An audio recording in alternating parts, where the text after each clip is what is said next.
Dominic Cull, it's such a pleasure to welcome you to the MyBroadband conference. Dominic Cull representing Ellipsis.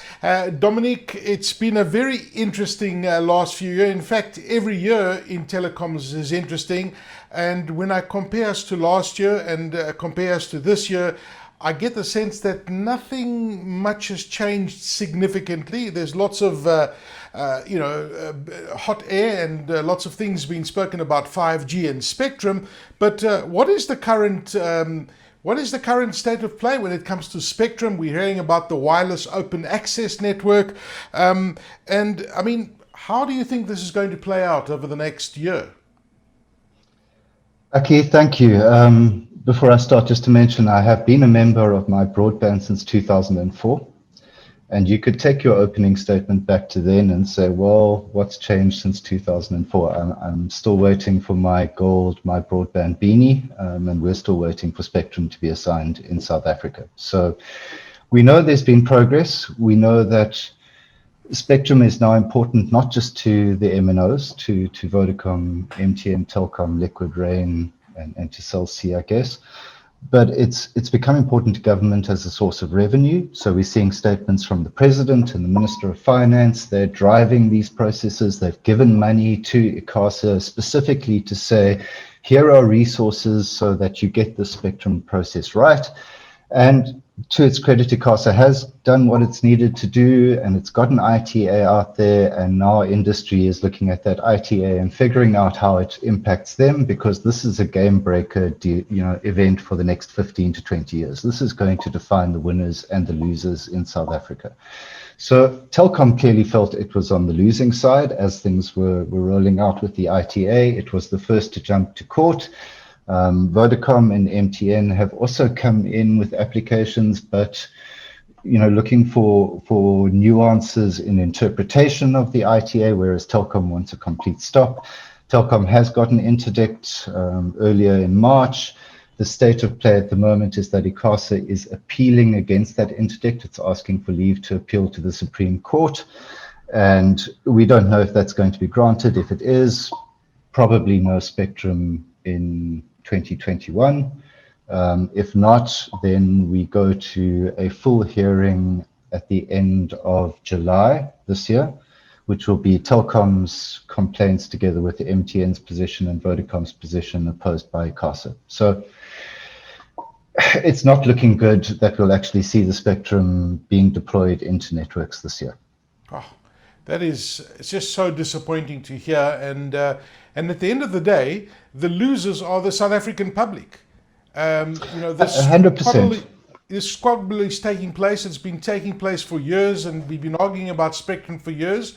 At the end of the day, it's going to hamper economic growth. The South Africans that want cheaper data are not going to get it, and we stand a chance of delaying our rollout of 5G as well, and et cetera, and the implications around that. I mean, it's so disappointing. It is, however, progress. Yes. So the fact that we've got an ITA that's workable, ICASA is standing by it, it's pushing it. I think a lot of what ICASA is raising in the courts is correct. I'm not a huge fan of Telkom's position. There are efforts to intervene and to get some mediation going from all sorts of places, which really speaks to the importance of this process, not just for the industry, but for broader South Africa. And you're really right. The opportunity cost of not getting the spectrum out to the networks immediately is immense, and it's been 15 years. It's crazy. Sure. So how does this now impact mobile broadband competition, for example? Obviously, everyone is trying to throw in their weight into this court battle. There's a lot of competition going on. How's this going to impact that? So, well, at the end of the day, this is all about competition for the industry. For us, it's about lower prices. For government, it's about revenue, international treasury. For the industry, it's about where they sit competitively. And MTN, Vodacom in particular, gone on record with the commission under oath saying, give us the spectrum, and then you will start to see real reductions in prices. So they're effectively saying, right now, our hands are tied, we can't do anything.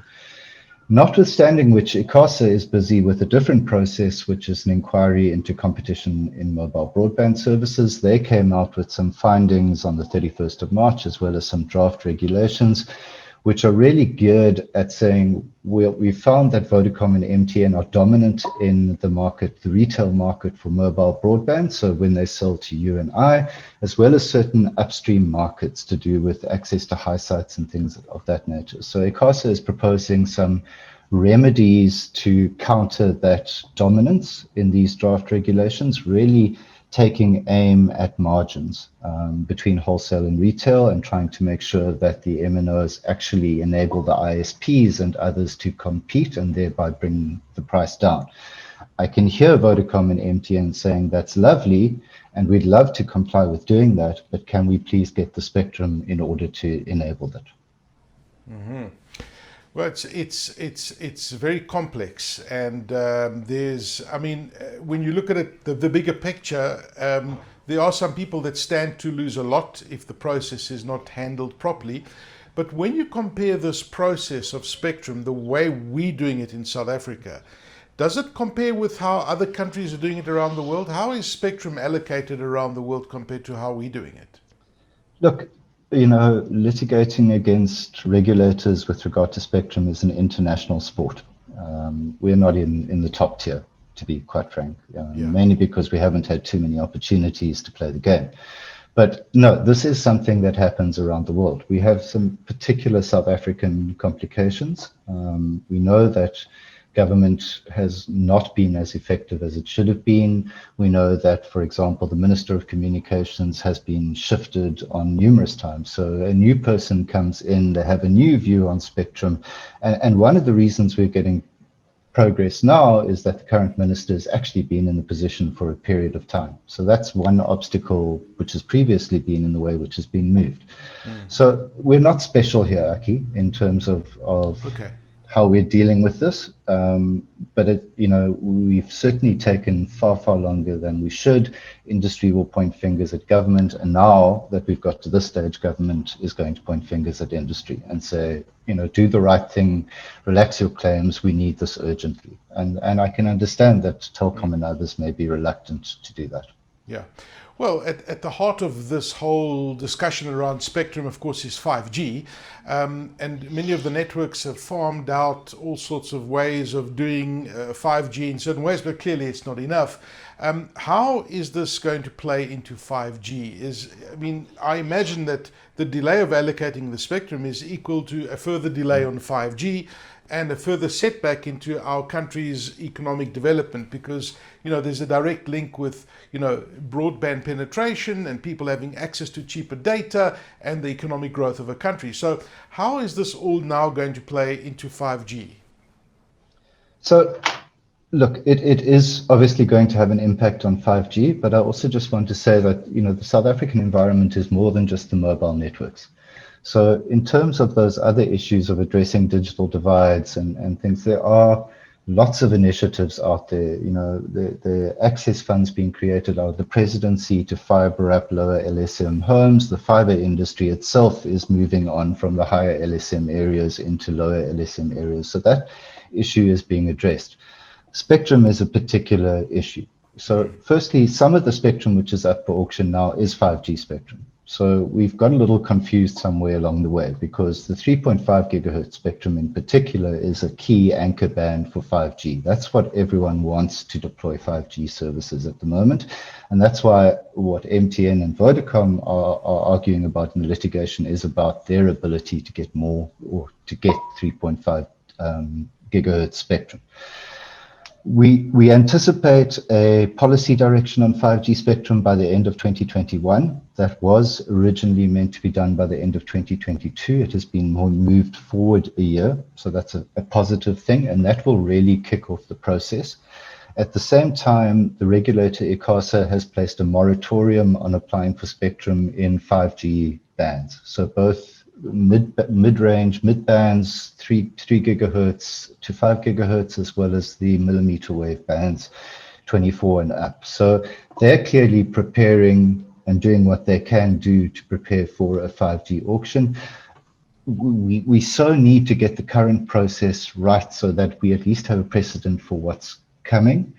And we need a proper discussion around 5G and the model. Are we going to just give it to telecoms operators, or are we going to look at what's happening around the world and consider giving that spectrum also to private companies? I think of Germany, who've given it to BMW, Audi, Lufthansa. It's got those kinds of applications. Yeah. Dominic, when you look at the cost of data, and you mentioned this earlier, if everything plays according to plan, and the networks are all happy and they're all happy with the allocation of spectrum, how cheap can data get potentially in South Africa? Okay, I don't know if I can answer that. So let's just say that there's been progress. The cost of 1 gig of data on the mobile networks has come down quite substantially over the last 2 years, both due to the efforts of the mobile networks, some of that additional emergency spectrum that was given to them to address COVID-19, and of course the Competition Commission is looking very closely at that industry at the moment. There's certainly downside. I don't know what the models are. What I do find interesting here is that there was a recent brand survey around the mobile network industry. And I think MTN came out on top of that survey as the most popular of the brands, but there was a minus 65% average perception of the mobile network industry. Mm-hmm. And I think there's a trust deficit there. And these long-running hashtag data must fall, cost to communicate campaigns mean that the majority of South Africans don't trust their mobile network industry, and they feel like they're being ripped off. So from an MNO-centric position, I think that stops them from being able to cross-sell and to use their position and their relationship with their customers. And I think that bringing down the price of data more aggressively would actually be helpful to them in a more comprehensive way. So I'm hoping we see that. But clearly the key here is get the spectrum into the hands of the operators in a fair, transparent way, which is not going to be held up by more litigation. And then we have the right to stand up and say to the MNOs, I want to see further reductions. You've got the spectrum. That's the reason you gave. Please do it now. Okay, well, that's fair. You're not committing, and I understand why. But when you look at this, it's all about policy at the end of the day. And I want to talk about the National Data and Cloud Policy, because it's interesting. We're also approaching the deadline of the POPIA Act at the end of July, if I'm not mistaken. So there are massive implications to all of these things that we're talking about. So what's your take on the newly proposed National Data and Cloud policy? I keep POPI compliance by the 1st of July, so not the end, the beginning. There is a chance that will be pushed out by a year because we may feel we're not ready to start enforcing yet. So that possibility exists, and people should just look out for it. The National Data and Cloud Policy is something that's been talked about for a long time. Draft is published. It's open for comment, firstly, until the 18th of May. The department has, for the first time I've ever seen, actually provided its own online form. So there's a simple link for anyone who wants to go and give their comment on it. It's a very tricky area. Things that we should be looking at: data sovereignty. Who owns South Africa's data? We know we have these multinationals with cloud services. Where does our information sit as a country, both as government, from a government perspective, and from an individual perspective? Who owns my data? How do I exercise effective control over it? That's one of the things this policy is trying to achieve, to say that South Africa owns its data. It's maybe a difficult statement to enforce, but it's an important policy principle to enunciate. And that leads you then to localization. So we need to keep South African data local, and that is a two-edged sword in terms of, yes, but we need to make sure that things like privacy and POPIA and access by law enforcement is properly regulated. And we've had issues there, and we have continuing issues there. So that is a bit a cause for concern. It then also talks around transformation and some other issues. But my central message there is that if there is any industry in telecoms, or maybe even broadly in South Africa, which has been wildly successful over the last decade, it is our data center industry. And there's a huge amount of investment that's gone into it and continues to go into it. We all know that this is a market where demand for data center services is going to expand dramatically and continue to expand dramatically for some time. So if government is looking at this and looking at intervening, it needs to do so with extreme caution, because we need that thriving data center. We need to remain the leading data center market in Africa. We need that power. We need the telcos, all the money that Liquid Innovation Technologies is throwing into data centers and the other operators. We really need that to continue, as well as the international investment. So, what certainly one of the responses to government will be is to say, be very, very cautious how you regulate and you intervene here, because it's been something that's been left alone and it's worked really well. Very interesting. Dominic, it's been fascinating chatting to you and hearing your thoughts on all of these things, because I guess they're all interlinked with each other. But as Dominic Cull from Ellipsis, when you get the sense, if I had to take the optimism pulse of Dominic right now, is there a higher pulse than there was 10 years ago, for example? Are you more optimistic going forward? I've been caught out by that question probably about 15 times over the last 15 years. And I'm always going to say yes. At the moment, I think, firstly, at a government effectiveness level, we've all got our gripes and there are issues, but things are so much better than they were a few years ago. I can tell you, as someone who works with government, there was a time when nothing was happening and everyone was too scared to do anything. That time is past. People are actually engaging, and with in some cases, and I can say this for the Department of Communications and for ICASA, who I think has an excellent chairperson and is doing some good things, that we've shifted into a more positive mindset of getting things done. So yes, I am more positive, but the big stick of implementation remains. The presidency, as I understand it, has got some very bright young people in to drive implementation, including in telecoms. We need to start seeing the fruit of that. We need to start, get the spectrum out there, because that's the key implementation initiative. Sort out issues around way leaves and rights of way permissions for fiber network operators to build, because that's another critical part of 5G, is we've got to densify the fiber. And that's, at the moment, depending on which municipality you're in, that's potentially very problematic. I'm not so positive about that, because how do you sort out local government in South Africa? So mixed bag, Aki. Again, call me non-committal. I'm generally more positive. They're good people doing good stuff. We just need to hammer on at implementation. Less policy, more implementation. And I guess more decisive action is what I'm hearing in between all of your comments there. Dominic Cull from Ellipsis, we thank you so much for joining us at the MyBroadband conference, albeit remotely in this new way of doing things virtually. Thank you for your time nonetheless, and your comments have been fantastic and very, very insightful. Thank you so much, Dominic. Thanks, Aki.